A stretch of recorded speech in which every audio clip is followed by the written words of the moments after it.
Hello engineers, once again welcome back to my YouTube channel Easy Civil with Salman. दोस्तों, अगर आप किसी overhead water tank की raft की कास्टिंग कराने जा रहे हैं तो आप ये वीडियो ज़रूर देखना, क्योंकि आपका जो फोरमैन होता है वो क्या क्या गलती कर सकता है मैं इस वीडियो में आप लोगों को बताऊंगा। जैसा कि आप ये राफ्ट देख रहे हैं, इस राफ्ट को फोरमैन ने अपने तरीके से बांधा है जो कि उसके अकॉर्डिंग बहुत सही था, लेकिन एज आ इंजीनियर आपको क्या क्या चीज़ें इसमें देखनी है जो कि उसने गलत करी हैं वो इस वीडियो में मैं आप लोगों को बताऊंगा। अभी उसका रेक्टिफिकेशन काम भी चल रहा है, लड़के रेक्टिफाई भी कर रहे हैं कुछ पॉइंट को, और बाकी कुछ पॉइंट जो रेक्टिफिकेशन होने हैं वो होंगे कल तक, है ना। तो आप भी एक एज आ इंजीनियर ये वीडियो ज़रूर देखना और सारे अपने दोस्तों में शेयर करना। और अगर अभी आप कहीं जॉब कर रहे हैं JJM में, जल जीवन मिशन में, या इंटरव्यू देने जा रहे हैं तो भी ये वीडियो आपके लिए बहुत ही ज़्यादा इम्पोर्टेंट होने वाला है। आज तक इतना इम्पोर्टेंट वीडियो आपको YouTube पे नहीं मिलेगा। पूरी चेकलिस्ट पॉइंट बताऊंगा, क्या क्या चीज़ें आपको चेक करनी ही है राफ्ट में, है ना। तो चलिए नीचे चलते हैं। सबसे पहले मैं ऊपर से कुछ पॉइंट बता देता हूँ। सबसे पहले तो क्या है, आपको ये हैवी राफ्ट है, ये 450-500 KL की टैंक है, 500 KL का टैंक है। तो इसमें जो कॉलम का रेनफोर्समेंट दिया गया है वो बहुत ज़्यादा हैवी दिया गया है। 20 mm का स्टील यूज किया गया है इसके कॉलम में, है ना। तो अभी आप देख पा रहे होंगे जैसे कि हमारे जो कॉलम्स होते हैं, है ना, कॉलम्स राफ्ट बांधते टाइम क्या करते हैं, इनको थोड़ा सा अंदर की तरफ या बाहर की तरफ कॉलम बेंड हो जाते हैं। मतलब साहुल में वो कॉलम नहीं रखते हैं, सरिया साहुल में नहीं होती है, तो बाद में आपको कॉलम खड़ा करने में, साहुल लाने में बहुत ज़्यादा दिक्कत होगी। तो इंश्योर कर लें कि आपके सारे जो कॉलम्स हैं वो प्रॉपर साहुल में होने चाहिए, उनका सरिया भी साहुल में होना चाहिए, ठीक। दूसरी चीज़ क्या है कि आपको कॉलम टू कॉलम सेंटर ज़रूर मार्क करके रखना है, जो कि इसमें नहीं किया है। चलिए नीचे मैं आपको दिखाता हूँ चल के क्या क्या उसने मिस्टेक करी हैं जो आपको चेक करनी है एज आ इंजीनियर। क्योंकि अगर आप स्किल्ड नहीं होंगे, आपके पास नॉलेज नहीं होगी, तो फोरमैन आपको चूतिया बना के निकल जाएगा, है ना। तो चलिए दिखाते हैं नीचे चल के। और अगर अभी तक आपने चैनल को सब्सक्राइब नहीं किया तो प्लीज़ सब्सक्राइब भी कर लीजिए और साथ ही साथ बेल आइकन को भी प्रेस कर लीजिए ताकि कोई भी वीडियो आपसे मिस ना हो। तो सबसे पहले इसने मिस्टेक क्या करी थी कि इसमें जो हमारा रेनफोर्समेंट होता है, यानी कि टॉप का बाइंडर जो होता है, ये टॉप का बाइंडर जो होता है, ये हमारा जो हमारी मेन रेडियल बार होती है उसके नीचे होना चाहिए, है ना। ये देख लीजिए अभी नीचे उसने बांधा है, ये लोग बाद में बांध रहे हैं। फोरमैन इसको इस रेडियल बार के ऊपर बांध के गया था। क्यों?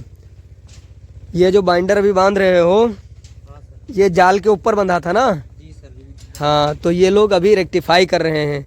तो ये गलती फोरमैन ने करी थी, हाँ, जाल में।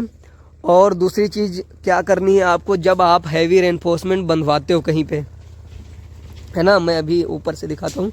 जब कभी आप रेनफोर्समेंट इसका बॉटम का कंप्लीट हो जाता है, देन आपको कवर ब्लॉक जो भी साइज़ दिया गया है 50 mm मिनिमम साइज़ यूज़ करना चाहिए। कवर ब्लॉक आपको तभी यहाँ पे इंस्टॉल करने हैं, अदरवाइज़ बाद में आप कवर ब्लॉक नहीं लगा पाओगे, है ना। तो ये पॉइंट आपको ज़रूर इंश्योर करना है कि राफ्ट का जो बॉटम मेट होता है उसको बांधने के बाद आपको तुरंत कवर ब्लॉक प्रोवाइड कर देने हैं। क्योंकि इसमें कहीं कहीं पे अभी देख रहे होंगे आप, ये यहाँ पे देखिए कवर ब्लॉक नहीं लगाया है, तो ये जो बॉटम का जो जाल है ना, ये पूरा PCC से सटा हुआ है। तो अब इसको कवर ब्लॉक लगाने में बहुत ज़्यादा दिक्कतें आएंगी। दूसरी चीज़ आप देख रहे होंगे ये कॉलम ये अंदर की ओर झुका हुआ है, देख रहे होंगे आप, है ना, ये अंदर की ओर झुका हुआ है। तो इसको जाल रस्से से बांध के इसको पीछे की तरफ खींच के इसको साहुल में लाना पड़ेगा, तभी जाके ये मेट जो कॉलम है वो वर्टिकली प्लम में होंगे, ठीक। अगला पॉइंट आपको देखने को मिलेगा कि ये जो कॉलम है ना, कॉलम का सेंटर इसने कहीं पे भी फिक्स नहीं किया है। कॉलम में आप सेंटर जरूर मार्क करवाएं। यहाँ पे एक सरिया बंधवाएं, एक इधर से बंधेगी सरिया ऐसे और एक इधर प्लस का आइकन बनेगा, तो बीच में सेंटर उससे पता चलेगा, ताकि हम लोग centre to centre distance measure कर सके कि कॉलम हमारे प्रॉपर सेंटर में है, ठीक। ये चीज़ इंश्योर करनी है। अगली चीज़ आपको जो इंश्योर करनी है वो क्या करनी है, हमारे कॉलम के हमेशा बॉटम के एल, देखो इसने इतनी बड़ी गलती करी है, यहाँ पे मैंने इसको बोला तो इसने एल बाहर की ओर निकाल ले। ये देखो ये एल आपको कॉलम के दिख रहे होंगे, सेम इधर भी इसने 4 एल बाहर निकाले हैं जो इसने मैंने अपने सामने इसको करवाया। ठीक, उसके बाद आप देखिए जब अगले दिन मैं यहाँ पे विजिट पे नहीं आया तो इसने क्या किया, सारे के सारे एल कॉलम के अंदर ही दे दिए, सॉरी बीम के अंदर, है ना, बीम के अंदर ही एल इसने दे रखे हैं। ये देखिए सारे बीम के अंदर ऐसे ही बांध दिए बीम के अंदर। ये देखिए कोई भी नॉट अ सिंगल कॉलम यहाँ पे इसने बाहर एल नहीं निकाला। ये देखो सारे के सारे एल, ये देख लेंगे आप, ये एल इधर को गया, वो एल उधर को गया।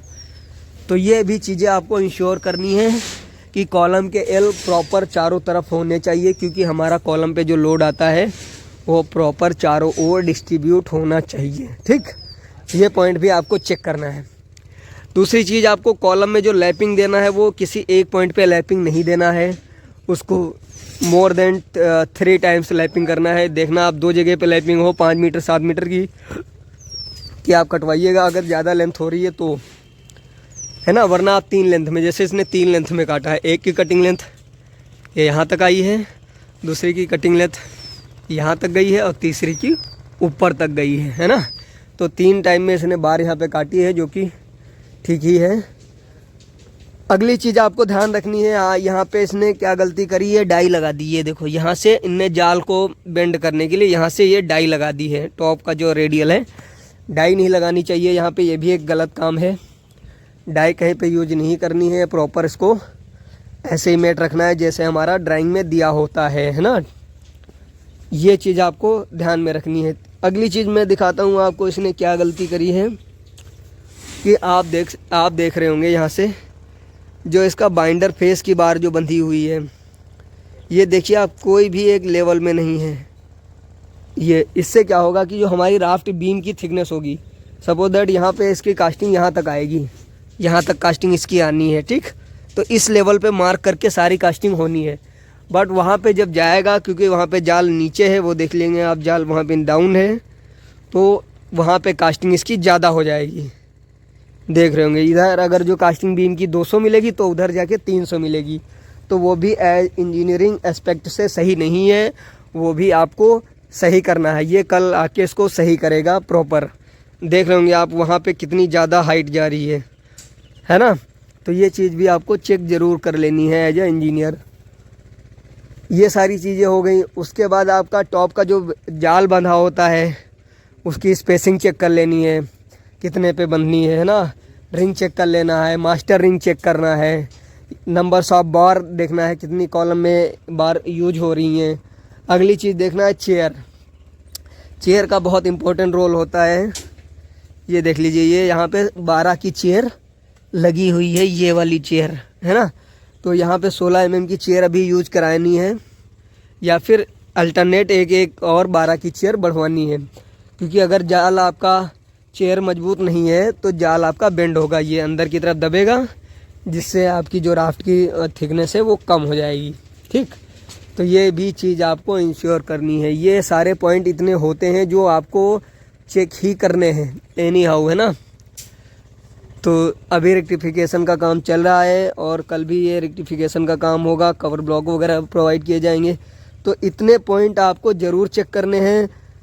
बाकी रेनफोर्समेंट आपको तो engineer as per drawing check ही करना है।